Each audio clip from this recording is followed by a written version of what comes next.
नमस्कार बच्चों, कैसे हैं आप सब। आशा करती हूँ आप सभी अच्छे होंगे, स्वस्थ होंगे, खुश होंगे और अपनी पढ़ाई भी अच्छे से कर रहे होंगे। तो जैसा कि आप सभी जानते हैं, मैं हूँ आपकी हिंदी की अध्यापिका और मैं स्वागत करती हूँ आप सभी का आईसीटी वर्चुअल क्लासरूम में।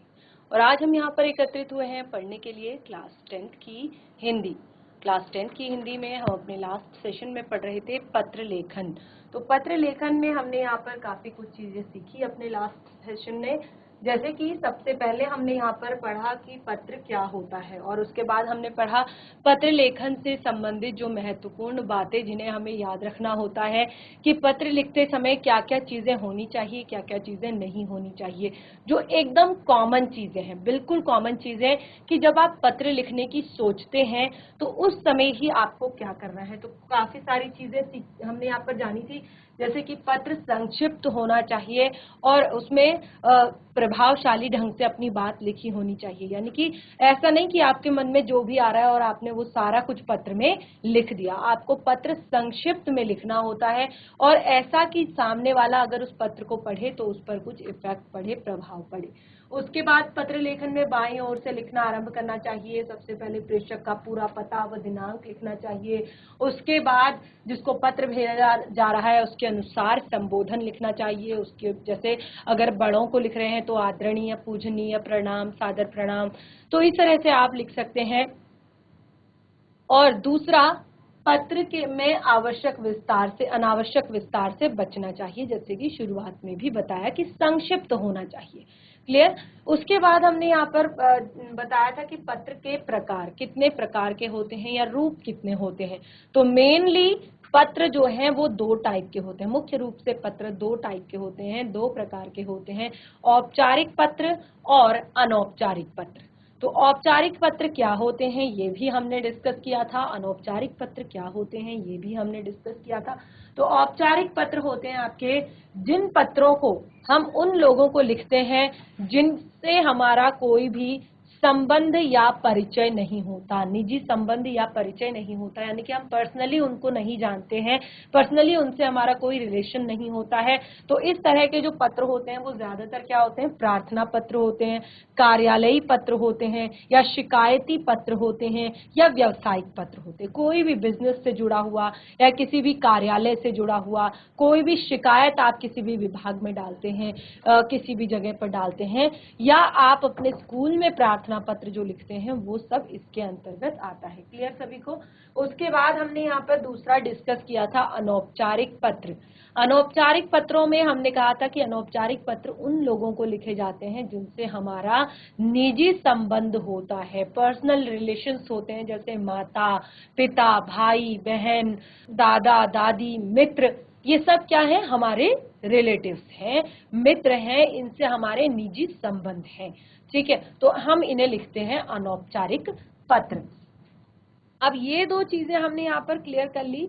अब सबसे पहले, क्योंकि हमने कुछ जरूरी बातें पढ़ी थी पत्र के बारे में, तो अब पत्र के अंगों के बारे में यहाँ पर डिस्कस कर लेते हैं कि पत्रों के अंग क्या क्या है, यानी कि एक पत्र में क्या क्या चीज, किन किन चीजों का समावेश होना चाहिए। कई बार क्या होता है कि हम जैसे लिखते हैं ना, प्रार्थना पत्र, सेवा में श्रीमान प्रधानाचार्य जी महोदय, या प्रधानाचार्य जी, फिर स्कूल का नाम लिखते हैं, फिर महोदय सविनय निवेदन, इस प्रकार है कि, तो कई बार ऐसे पत्रों में ज्यादा संक्षिप्त करने के चक्कर में हम जरूरी चीजें छोड़ देते हैं, बहुत जरूरी चीजें जो होती हैं वो छोड़ देते हैं। तो उसी के लिए यहाँ पर पत्र के अंगों को डिस्कस किया जा रहा है कि पत्र के कौन कौन से अंग होते हैं, यानी कि एक लेटर लिखते वक्त, एक पत्र लिखते वक्त आपको कौन कौन से अंग उसमें, कौन कौन से भाग उसमें होने चाहिए। तो देखिए, शुरू कीजिए। सबसे पहले इसको नोट डाउन भी कर सकते हैं आप अपनी कॉपी में। पत्र के अंग,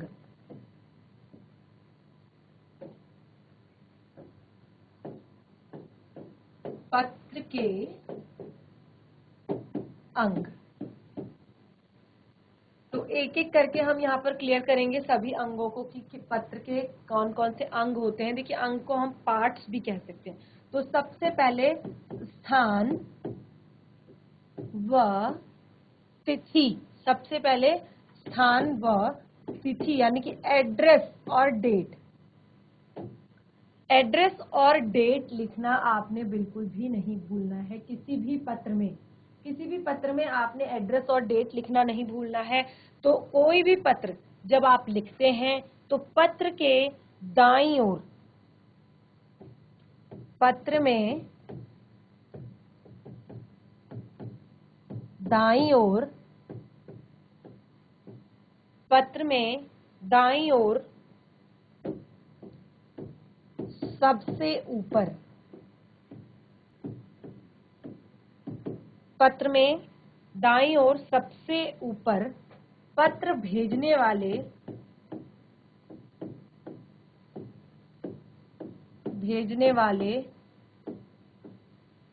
जिसको पत्र भेजना है, पत्र भेजने वाले का पता तथा पत्र लिखने की तिथि होनी चाहिए।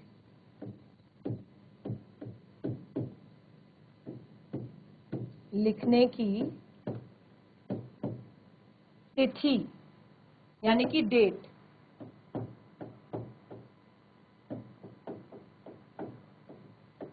होनी,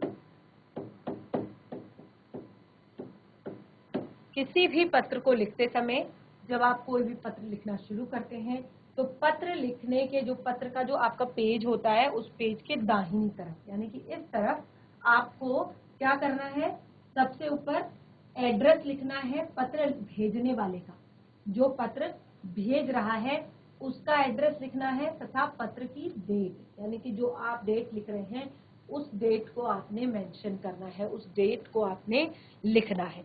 ठीक है। उसके बाद दूसरा पॉइंट यहाँ पर है संबोधन। उसके बाद दूसरा पॉइंट क्या है, संबोधन। तो संबोधन में क्या होता है, क्या बताया था मैंने आप लोग को, संबोधन आपको व्यक्ति के अनुसार यानी कि पत्र के अनुसार आपको लिखना है। सबसे पहले आप पत्र के अनुसार संबोधन लिखेंगे कि पत्र आपका कार्यालयीय पत्र है, शिकायती पत्र है या व्यावसायिक पत्र है, तो उसके अनुसार आप जिस कार्यालय से संबंधित व्यक्ति को भेज रहे हैं या जिस व्यवसाय से संबंधित व्यक्ति को भेज रहे हैं तो उसको आप संबोधित करेंगे। और अगर आप अनौपचारिक पत्र लिख रहे हैं तो अनौपचारिक पत्र में आप यदि बड़ों को पत्र लिख रहे हैं तो उनके अनुसार संबोधन लिखेंगे और उनके अनुसार संबोधित उनको करेंगे, और उसके बाद जो अगर आप छोटों को लिख रहे हैं तो उसमें लिखेंगे। देखिए यहाँ पर क्या कहा, संबोधन पत्र के प्रारंभ में बाईं ओर, संबोधन पत्र के प्रारंभ में बाईं ओर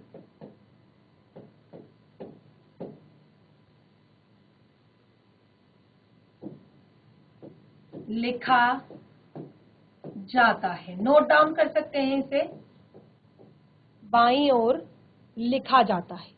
क्लियर। उसके लिए संबंध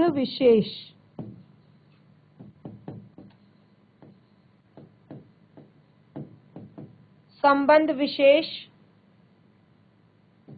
आयु अथवा पद, आयु अथवा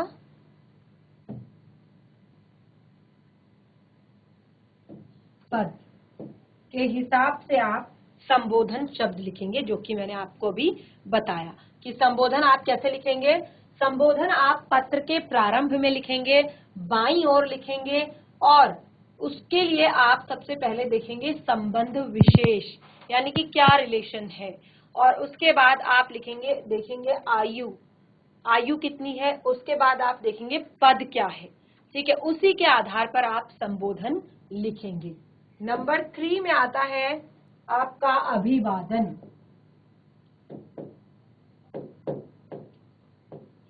अभिवादन।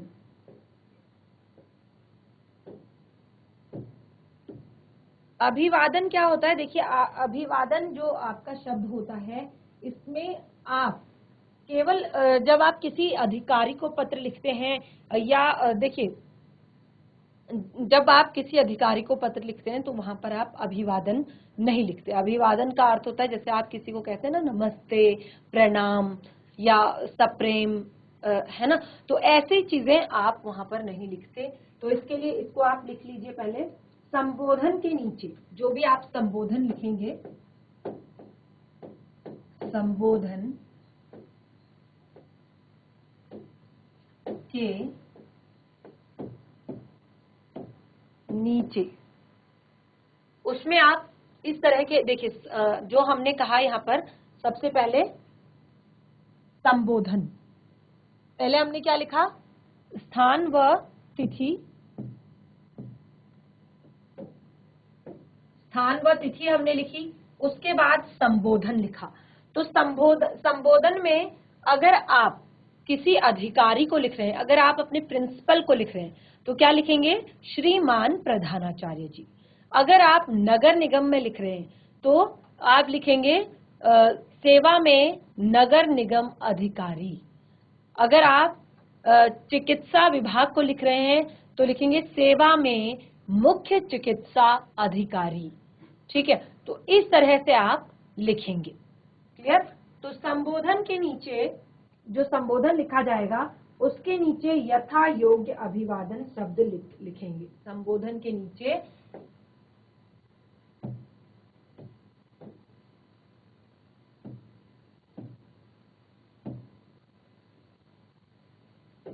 यथा योग्य अभिवादन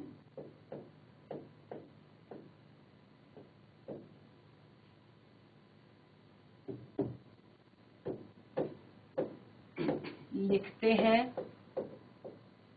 और सबसे एक मेन पॉइंट है कि व्यावसायिक पत्रों में, जो भी व्यावसायिक पत्र होते हैं, व्यवसाय से जुड़े हुए जितने भी लेटर होते हैं, पत्र होते हैं, उनमें हम अभिवादन शब्द नहीं लिखते। व्यावसायिक पत्रों में अभिवादन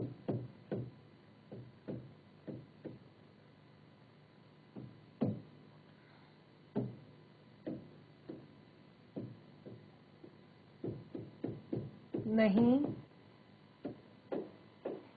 लिखा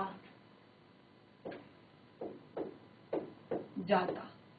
जो भी आप व्यावसायिक पत्र लिखेंगे उसमें आप अभिवादन नहीं लिखेंगे। ठीक है ना? जैसे हम लिखते हैं ना, महोदय या श्रीमान या परम पूज्य, तो इस तरह से आप ये अभिवादन नहीं लिखेंगे। ठीक है, क्लियर हो गया? व्यावसायिक पत्रों में। नंबर 4 है मुख्य विषय।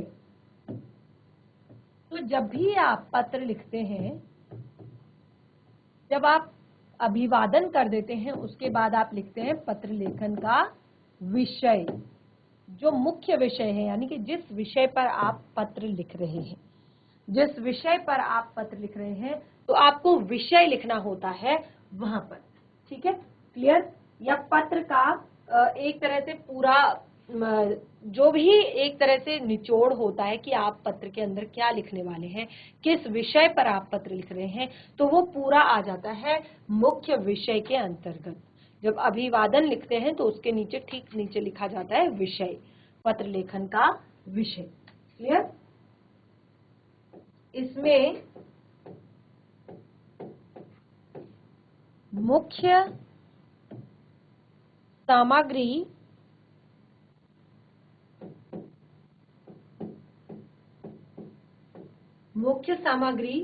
देखिए, अगर आप पत्र लिख रहे हैं व्यवसाय से संबंधित, अगर आप पत्र लिख रहे हैं कार्यालय से संबंधित, अगर आप पत्र लिख रहे हैं किसी भी प्रार्थना पत्र लिख रहे हैं, तो उसमें आप जब मुख्य विषय लिखेंगे तो आप क्या लिखेंगे? मुख्य सामग्री।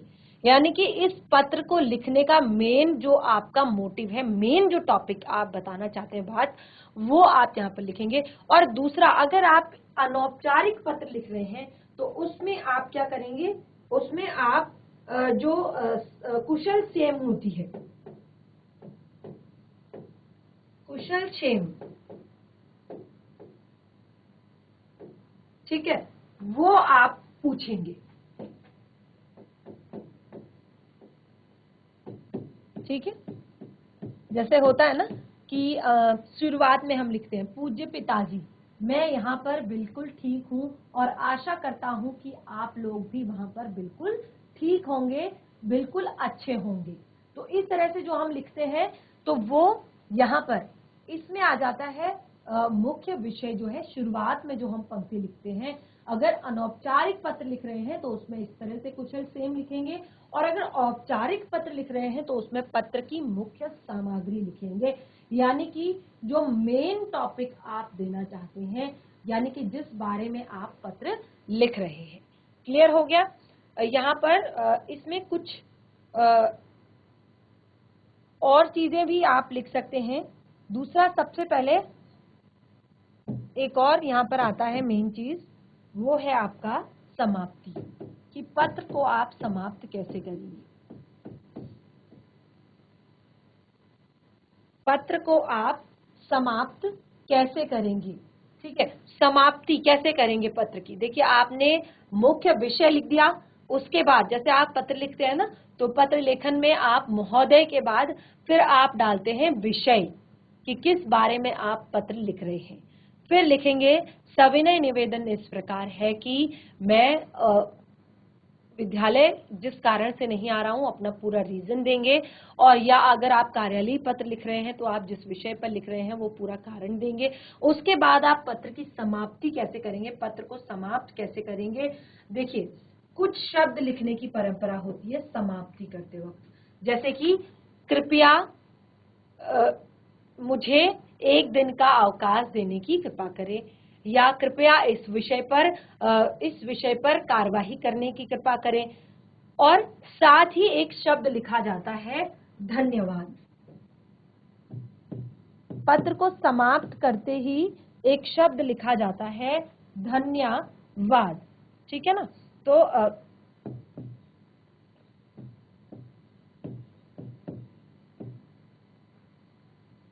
जो पत्र की समाप्ति जब होती है तो वहां पर लिखा जाता है धन्यवाद। इस तरह की जो पंक्तियां हैं वो लिखने के बाद, उसके बाद आप जो मेन चीजें लिखेंगे वो है निवेदन शब्द। निवेदन शब्द, जैसे कि अगर आप अपने प्रिंसिपल को पत्र लिख रहे हैं तो आप लिखेंगे आपका आज्ञाकारी शिष्य, ठीक है ना। क्या लिखते हैं आप प्रार्थना पत्र जब लिखते हैं, आप लिखते हैं आपका आज्ञाकारी शिष्य।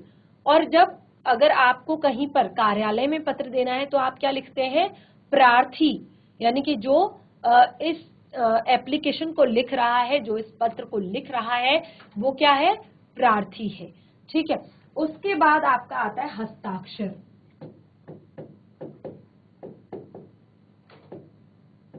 उसके बाद आता है पता। पहले आप निवेदक शब्द लिखेंगे, फिर उसके बाद हस्ताक्षर वहां पर करेंगे, और फिर नीचे आप देंगे एड्रेस, जहां पर भी आपने ये पत्र भेजना। क्लियर हुआ आप सभी को? तो देखिए, पत्र लेखन से संबंधित यहाँ पर हमने सारी महत्वपूर्ण बातें यहाँ पर पढ़ ली हैं, और मैं आशा करती हूँ कि अब तक आपको काफी चीजें समझ में आ गई होंगी। और जैसे कि मैंने आपको बताया कि पत्र लेखन बहुत ही नया टॉपिक आप लोगों के लिए नहीं है, लेकिन क्योंकि ये आपके बोर्ड एग्जाम्स में 10 नंबर का आपका ये आता है प्रश्न, तो इसीलिए इस पर डिस्कस करना, इस पर यहाँ पर विचार करना जरूरी था। तो आज आपका होमवर्क है कि आप एक औपचारिक और एक अनौपचारिक पत्र होमवर्क में लिखकर लाएंगे। चाहे आप छुट्टी से संबंधित लिखिए, चाहे आप कार्यालय से संबंधित लिखिए कि किसी कार्यालय में आप शिकायती पत्र भेज रहे हैं, चाहे आप नगर निगम को लिखिए, चाहे आप शिक्षा विभाग को लिखिए, चाहे आप चिकित्सा विभाग को लिखिए। इस तरह का एक औपचारिक पत्र लिखेंगे और एक आप लिखेंगे अनौपचारिक पत्र, और सारी हिंट्स आपको दे दी गई हैं यहाँ पर कि कहाँ पर क्या और कैसे और किस तरह से लिखना है। तो इस तरह से हमारा ये टॉपिक यहीं पे समाप्त होता है आज के सेशन के साथ। तो हम मिलेंगे हमारे नेक्स्ट सेशन में, तब तक के लिए धन्यवाद। आपका दिन शुभ हो।